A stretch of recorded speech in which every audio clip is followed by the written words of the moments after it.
రేవంత్ రెడ్డి ప్రభుత్వం వచ్చాక నీళ్లేమో పాతాళంలోకి నిధులేమో ఢిల్లీకి పోతున్నాయని బీఆర్ఎస్ వర్కింగ్ ప్రెసిడెంట్ కేటీఆర్ విమర్శించారు. రాజన్న సిరిసిల్ల జిల్లా దేవునిగుట్ట తండాలో రైతులను కలిసి పంటలను పరిశీలించారు. తెలంగాణలో నీళ్లు లేక రైతులు వ్యవసాయం చేయలేక గగ్గోలు పెడుతున్నారని అన్నారు. ఇది కాలం తెచ్చిన కరువు కాదని కాంగ్రెస్ తెచ్చిన కరువని ప్రభుత్వంపై మండిపడ్డారు.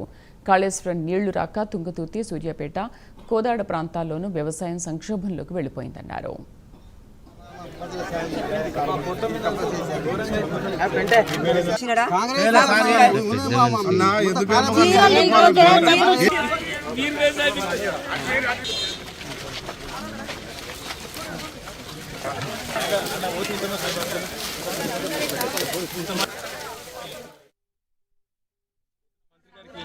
మీరు ఒకవేళ నీళ్లు విడుదల చేయకపోతే 48 గంటల్లో మేము కూడా సీరియస్గా ఇక రోడ్ ఎక్కుతాం. మొత్తం రైతులు మేము రోడ్ ఎక్కి ధర్నాలు చేస్తాం, మొత్తం ప్రభుత్వాన్ని ఆగం చేస్తాం. 48 గంటల్లో విడుదల చేయాలని చెప్పిన రెడ్డి కాంగ్రెస్ ప్రభుత్వం రైతు డిక్లరేషన్ అన్నారు. ఒక్కటంటే ఒక్క మాట కూడా ఇప్పటివరకు నిలబెట్టుకోలే. కనీసం ఇదివరకు ఉన్న రైతు బంధు కూడా నిలబెట్టుకునే పరిస్థితి లేదు. రైతు బంధు పైసలు కూడా వేసే ముఖం లేదు. కరెంట్ ఇచ్చే తెలివి లేదు, నీళ్ళు ఇచ్చే తెలివి లేదు. ఆఖరికి బోర్లు ఎత్తిపోతా ఉన్నాయి. ఇలా ఇక్కడికి వస్తుంటే నాకు రైతన్నలు చెప్తా ఉన్నారు, అన్న 600 ఫీట్లు కాదు 800 ఫీట్లు వేసినా కూడా ఒక 1 ఇంచ్ నీళ్ళు కూడా పడతలేవు. చాలా దుర్భిక్ష పరిస్థితి వచ్చింది. మరి రేవంత్ రెడ్డి ప్రభుత్వం వచ్చినాక నీళ్ళేమో పాతాళంలోకి పోయినాయి, నిధులేమో ఢిల్లీకి పోతున్నాయి, నియామకాలేమో గాలికి పోయినాయి అన్న అని చెప్పి రైతులు చెప్తా ఉన్నారు, పిల్లలు చెప్తా ఉన్నాయి.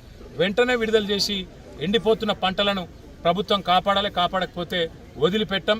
రైతాంగాన్ని కూడా కూడగట్టుకొని మా పార్టీ పెద్ద ఎత్తున పోరాటానికి కూడా పూనుకుంటుందని చెప్తూ వెంటనే మంత్రి గారు, ఈఎన్సీ గారు స్పందించి నీళ్లు విడుదల చేయాలని చెప్పి కూడా డిమాండ్ చేస్తూ రైతులకు కూడా ఒకటే విజ్ఞప్తి చేస్తూ ఉన్న మీద మోటార్లు పెట్టుకొని ఆ నీళ్ళు వస్తే ఆ నీళ్లతోని సాగైతుంది, మా జీవితాలు మళ్ళొక్కసారి మేము ఆశించిన విధంగా మంచిగా అవుతాయని చెప్పి బ్రహ్మాండంగా డిసెంబర్ జనవరి మాసంలోనే వరి పంట నాటేసింది.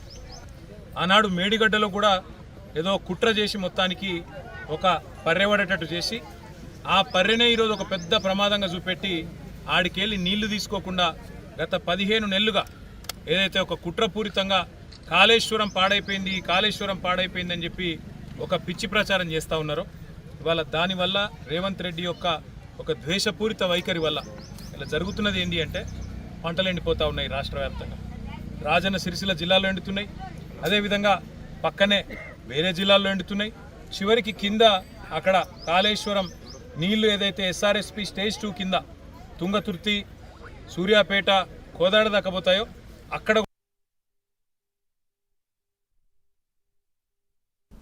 మీరు చూసే ఉంటారు. పెన్పహాడ్ మండలంలో సూర్యాపేట జిల్లాలో మా మాజీ మంత్రివర్యులు సూర్యాపేట ఎమ్మెల్యే జగదీష్ రెడ్డి గారి చివరికి కళ్ళనీళ్ళు పెట్టుకున్న పరిస్థితి.